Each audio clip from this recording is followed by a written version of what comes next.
We offer several MolCube workflows, including System Build, Docking, and Alchemical Free Energy Simulator. Today, we'll introduce the AI Generative Docking Workflow. On the left side of the panel below, locate the MolCube Workflow and click Quick Start.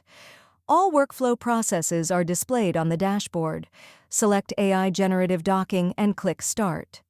You'll find information about Boltz-2 and Protenix.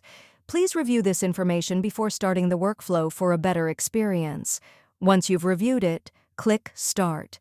The workflow will begin, and you'll be prompted to enter the project title. The AI Generative Docking Workflow consists of a single module, but still distinguishes between the workflow title and the project title. Other workflows may include multiple projects, so you'll need to specify both titles separately. After entering the project title, click Create. To begin with Boltz-2 or Protenix, enter the project title.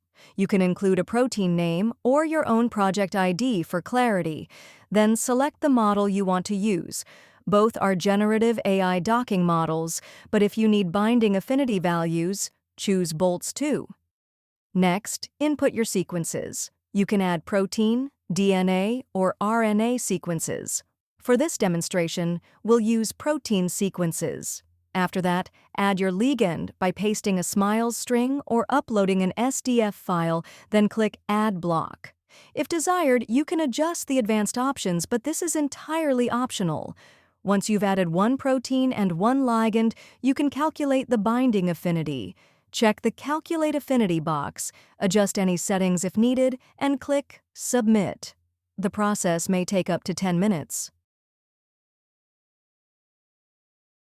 When the docking is complete, view the results in the visualization panel. Easily explore the AI-generated docking poses by rotating or zooming in and out. You can also review the predicted binding information, with affinity scores displayed at the bottom. Finally, download the docking results and analyze them in your preferred UI program.